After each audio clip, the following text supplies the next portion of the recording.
Have you ever played the Gundam card game before? No, I haven't, but I've been meaning to give it a try.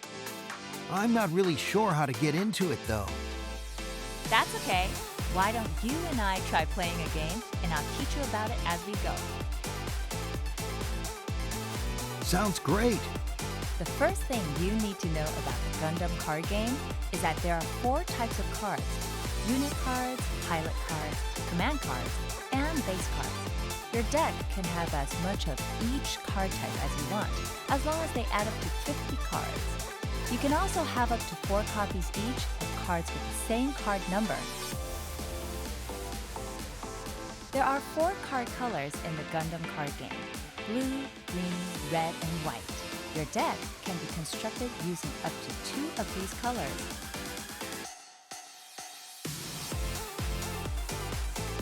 Besides your deck, you'll also need 10 resource cards and enough token cards to play when you need them. I'll explain more about those later.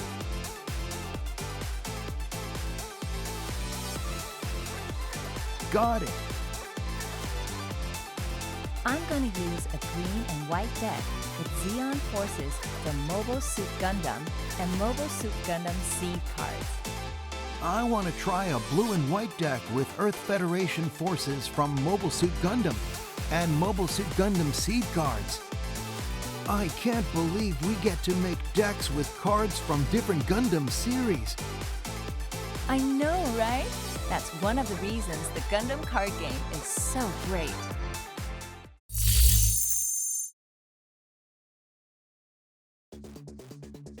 Okay, let's start by shuffling our decks and getting ready to battle. Normally, we play rock, scissors, paper to decide who goes first.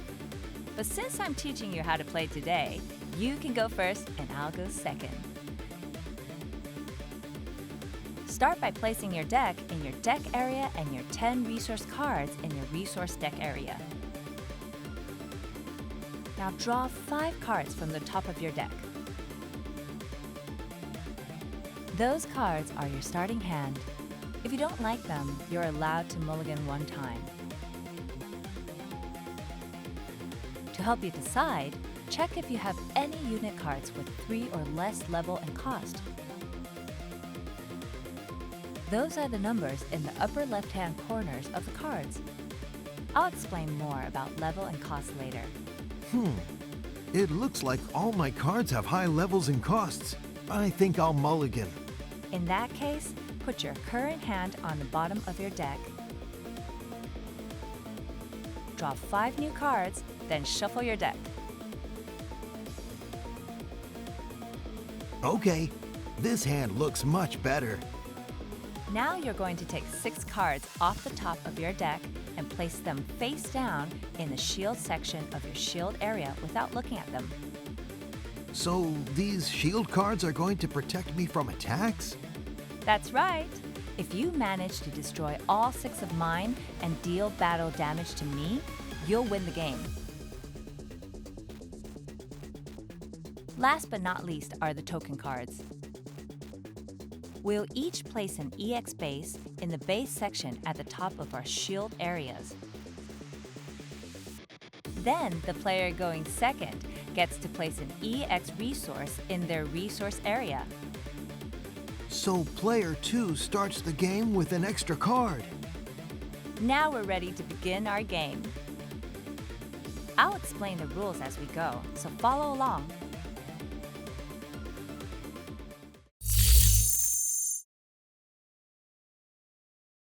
Your turn proceeds in this order. The start phase comes first, right? That's right. During your start phase, you'll rotate any horizontal cards so that they're vertical. In the Gundam card game, horizontal cards are rested while vertical cards are active. You don't have any rested cards yet, so continue to your draw phase and draw the top card of your deck. Player 1 gets to draw on their first turn? Yes. Both players get to draw during their first turn, so go ahead and draw a card. All right, drawing one card. Next is your resource phase. Take a resource card from your resource deck and place it into your resource area. So I'll keep gaining more resources to use each turn? That's right! Now is a good time for me to explain more about levels and costs. You can play a card as long as the total number of resource cards you have is equal to or greater than that card's level. When you play the card, you have to rest a number of those resource cards equal to its cost, which is the number printed just below the level. So the total number of resource cards I have covers the card's level, and I pay its cost by resting that many of them. That's it! You're catching on quick. In that case, I'm going to pay 1 cost to play this level 1 ball unit card and deploy it into my battle area.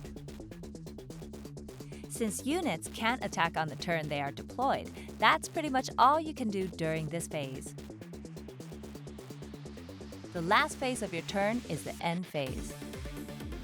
If you have 11 or more cards in your hand when you reach your end phase, you have to discard cards of your choosing until you only have 10 cards left.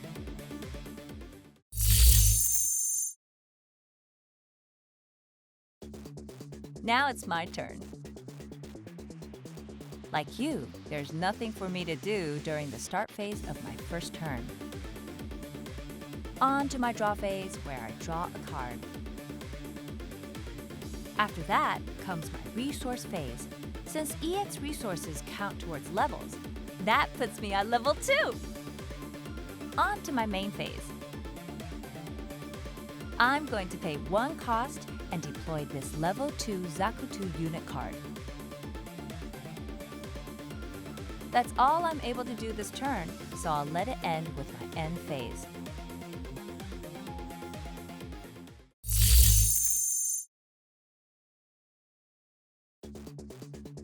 Now it's my turn again. I set all of my rested cards as active during my start phase, then my draw phase. After that comes my resource phase. Now I'm also at level 2. Okay, time for my main phase. How about you pair a pilot to that ball you deployed last turn? Sounds good. But do I have a pilot in my hand that can do that? Actually, in the Gundam card game, you can pair any pilot with any unit. Just keep in mind that each unit can only have 1 pilot paired with it. Really? So I can pair this Amuro with my ball if I want. Some command cards have pilot effects too. That Hawk of Endymion in your hand can also be used as the pilot Mula Flaga.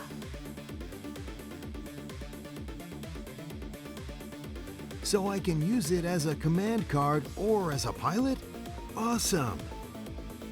In that case, I'm going to pay 1 cost to pair this level 2 Mula Flaga with my ball. And since they're now paired, I put the pilot card under the unit card.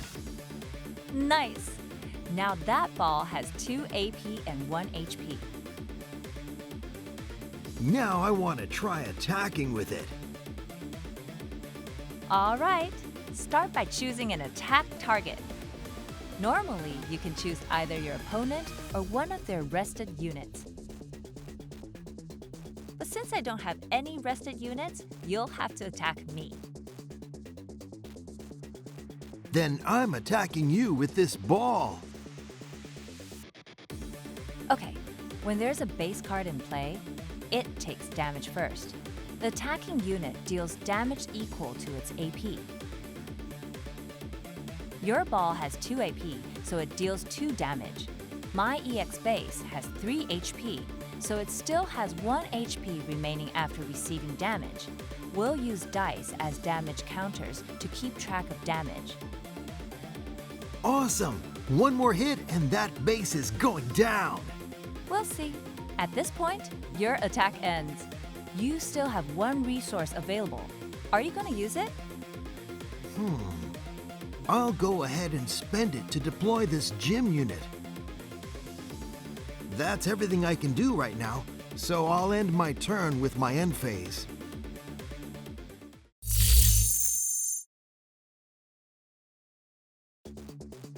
Okay, my turn again. First, my start phase. Then my draw phase. I place another resource card during my resource phase. Now I can play level 3 cards. I'm going to start my main phase by deploying this Char Zakutu from my hand, and then I'm going to pair Char Aznabo to it. This EX resource card can only be used once. After that, it gets exiled from the game. Nice! You've paired Char with his personal Zaku. That turns it into a link unit. That's what we call a unit that's been paired with a pilot matching its link requirements. Link units can attack on the turn they are deployed, and they can also activate special effects that are only available while linked. Yikes! So that means you can attack with it this turn? Yep, I'm attacking you with my Char Zakutu. Char's Zaku 2 has 3 AP, and Char gives it plus 1 AP. And with its attack effects, it has a total of 5 AP. So that means my EX base is destroyed. Don't forget, EX bases are tokens, so they get exiled from the game rather than placed into your trash when they're destroyed. Now I'm going to attack you with my Zakutu. Shields are treated as having 1 HP each, so this attack destroys 1 shield. Does anything special happen when a shield is destroyed? Possibly. Turn the shield card over and find out. Nice! It's Kira Yamato. That card has a burst effect. What's a burst effect? Well, when a shield is destroyed and the destroyed card has a burst effect, that effect activates. Kira Yamato's burst effect says to add this card to your hand. So that means you get to add that shield card to your hand instead of placing it into the trash like you normally would. Pretty cool, huh? Very cool. I'm gonna do just that. That's it for this turn. I'll end it with my end phase.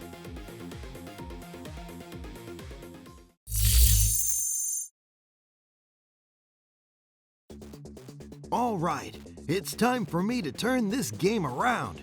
I'll start with my start phase, then comes my draw phase, my resource phase, and after that, my main phase. My defenses are looking a little weak now that my EX base got destroyed. You might consider deploying another base card if you have one. Good idea. I could play this side 7 I have in my hand. I'll pay 1 cost and deploy this level 1 side 7 to my base section. That strengthens up your defenses a little. Let's see. Side 7's deploy effect says I have to add one of my shields to my hand. Normally, shields are put into the trash when destroyed, so getting to add it to your hand is not so bad. I see what you mean. Okay, I still have plenty more to do this turn. First, I'm going to attack your rested Zaku 2 with the gym unit I deployed last turn. Finally, a battle between units! Your gym has 2 AP and my Zaku 2 has 1, which is how much damage they deal to each other. Your gym takes 1 damage, so it has 1 HP remaining. My Zaku 2 takes 2 damage, so it has 0 HP and gets destroyed.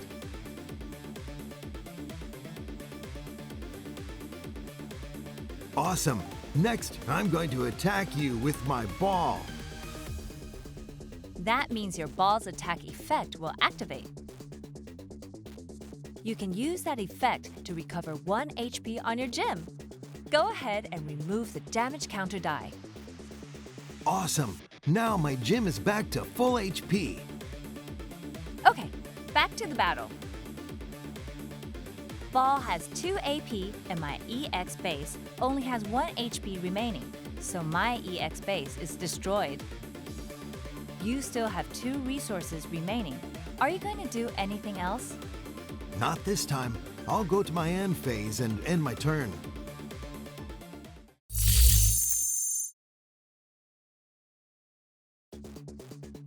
Okay, my turn again. I start with my start phase.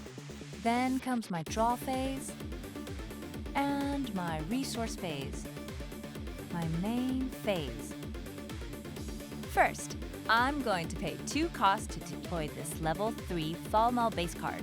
Its deploy effect tells me to add one of my shields to my hand, and it also lets me deploy a rested Char's Zakutu unit token if it's my turn. What's a unit token? Unit tokens are cards that aren't part of your deck, like EX bases and EX resources. There are quite a few cards like Falma with effects that you can use to deploy unit tokens. Since I have one more cost to spend, I'll go ahead and deploy a Zaku 1. After that, I'm going to attack your gym with Char Zaku 2. Looking at their AP, my Char Zaku 2 deals 5 damage and your gym deals 2. Dang, I hate to lose that gym. Then why don't you use that Hawk of Endymion in your hand as a command card instead of saving it to use as a pilot? Wait, I can play that right now? Even though it's your turn? You can! See where it says Action on Hawk of Endymion? That means you can use it during any action step, even on your opponent's turn. Good to know. In that case, I'm gonna pay 1 cost and use my Hawk of Endymion. It returns one of my opponent's units with 3 or less HP to their hand. So see you later, Char Zaku 2. When Char Zaku 2 returns to my hand, so does the pilot paired with it. Now that my attacking unit is gone, the attack ends. Well, that's all I can do this turn. So I'll end my turn with my end phase.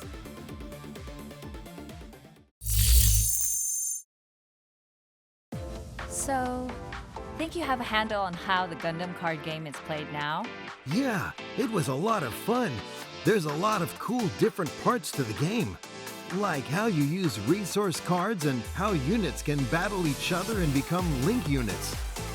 Exactly! And there's a lot more cool, strong cards besides what we use today.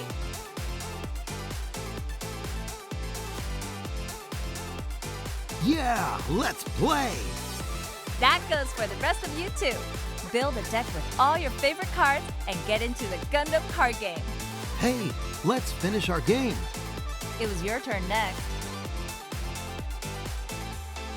Okay, here goes my start phase.